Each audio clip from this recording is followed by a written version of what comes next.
Think that they should grow in their garden. And of course you want to grow things that are easy, but the main thing you want to do is grow things that taste good. Every gardener should grow what they like to eat. Especially this is true with children. It helps encourage them to eat new things and to try vegetables because they grew them. But I like to grow, and except for the last four, these are not in any particular order, I like to grow what I call my smoothie greens.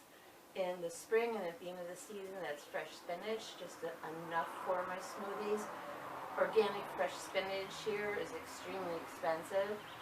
More in the mid-season, it would be Swiss chard and the tops of beets. You can eat them sparingly. Swiss chard and beets are related, so Swiss chard just use the whole plant, but the beets, I'll pick the beet greens sparingly and right into the fall with them.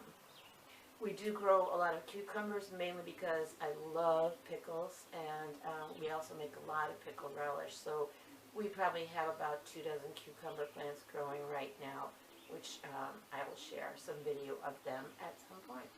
I like to grow a little bit of peas, a couple pea plants, because that's another one too that you can grow in the spring and then grow again in the fall. So anything that will push the season, I'm all for.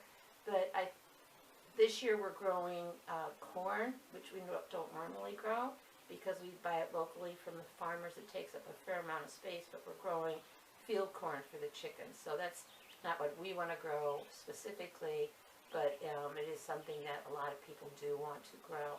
I like to grow winter squash. I love squash. I'm not a big zucchini fan. I'm summer squash. I grow zucchini to freeze it again for my smoothies. I can use it to help thicken my smoothies up instead of, say, a banana, which might be higher in carbs. But I do like to grow the winter squash, and I like to grow different kinds. What's one thing I should say, I like to grow anything I haven't grown yet. I like to experiment. There's something I grew called Celtis. If I have a blog post on it, and I think I do, I'll put it down here in the description so you can read about it. Of the top 4, I would say, things that we grow, especially grow for the difference in taste than anything you're going to find. I'd have to go with celery. Homegrown celery is very peppery. It adds, and since you can't really grow your own pepper, it makes a good pepper substitute. You can actually rehydrate it and make it into a powder, but you can freeze celery too. And frozen is good for a lot of different recipes that you're going to be using it in. It just adds this real peppery taste to it. These two are tough. I think I'm going to go with carrot next. The difference in a homegrown carrot is unbelievable. It doesn't have that thick, heavy skin that they need to have on it to transport it. You can pick them younger. You don't even have to peel them. You just scrub them down good, and they're so sweet, it's almost like eating candy. Next, I would have to say would be potatoes. Yeah, a homegrown potato isn't 2 months old like the ones that are sitting at your grocery store. Just picked right out of the garden and fresh. And you can actually live on potatoes and butter. I read somewhere you would not be real healthy, but there's so many nutrients in a potato that it's almost like a staple in the diet.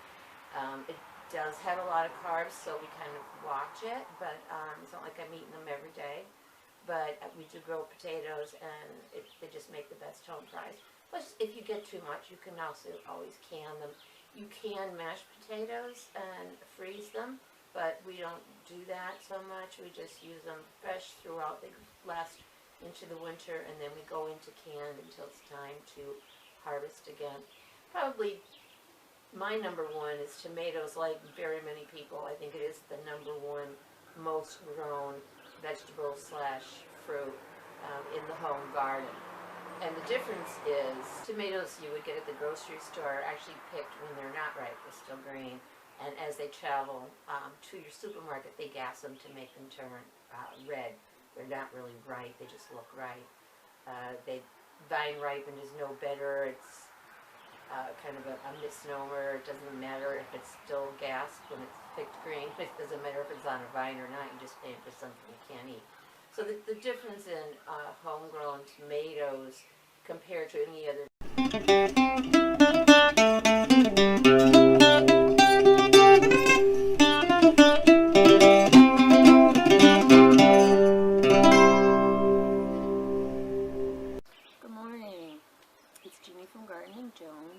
and I wanted to talk to you briefly about days to maturity. Often you'll see on the back of seed packets, the words days to maturity. Now what that means, days to maturity, if you plant a seed outside, days to maturity starts when the seedling comes up, which it could happen in under a week in some extreme cases, but usually it takes 2 to 3 weeks. So they start tamming it from there until the time the plant produces a flower or begins to produce fruit. So you would add on, if you were succession planting, if you were concerned you still have time to plant in your garden, depending on what time of year it is there enough time? Don't just say, oh, 75 days, yeah, I've got 85 days left in my season I can plant, because it's not going to work that way.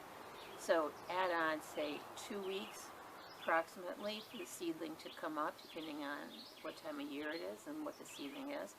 And then you're going to need to add on time for the plant to produce. In days to maturity, you might be adding on 6 weeks of that time. If you start seeds indoors, tomato seeds, for example, might say start indoors 4 to 6 weeks before your outdoor planting time. They don't count that time in the days to maturity, so add that on. They count the time from when you transplant it out, and again, from when you transplant it out to when it starts to flower, not to when it produces a mature fruit or vegetable. On top of that, when you transplant out, you often get what is called transplant shock. Even if you harden off your plants, which means putting them outside a little bit more each day, putting a fan on them so they get used to wind, so they're strong enough to handle it, get used to the elements and strong enough, you're still going to have some transplant shock. That usually sets you back 2 to 3 weeks. So if it says days to maturity for a tomato is, say, 80 days plus the 2 or 3 weeks for transplant shock, plus the 4 to 6 weeks from starting the seeds indoors, and then amount of time it takes to get from a tomato, a little green tomato, to a mature tomato. Today is July 2nd. We have a bunch of tomatoes in our garden. We have had excessive heat, as in the 90s, something that we're not really used to this early in the season. It's been different heat waves around the country. I know some places are hitting 120. So it's a very warm summer, warmer than most. Our tomatoes are actually starting to ripen. It's not unheard of for us to get a tomato in July, but when you consider that we started them, we think April, I probably started them late March. I have a tendency to jump the gun, so let's say like late March. Some of them are transplants that we bought. They were purchased around the end of May and planted around the end of May. So here it is about 5 weeks later, and they are just starting to produce tomatoes. I'd say we're probably going to have tomatoes, well, definitely by the end of July. But anyway, days to maturity, when you're looking at it, it sounds very complicated. It's not. After a while, you know that when you plant a seed out, what's going to happen. You know if you have enough time. Days to maturity can vary on different varieties of the same plant, up to 3 weeks. It depends. Also different, like, for example, this is a sugar baby watermelon. On the back it has harvest time, which I really like. I would much rather see days to harvest than days to maturity. This says ready to harvest in 75 days, and then it talks a little bit about how you know when the watermelon's right. I planted these in a container last week. So it was the last week of June. It was a month later than we normally plant. I haven't looked to see if they come up yet, but once they come up, say it takes another week for the seeds to sprout. Then we'll have ready to harvest in 75 days. We still have the rest of July, all of August, all of September. and we will be getting our watermelon. It's pushing it.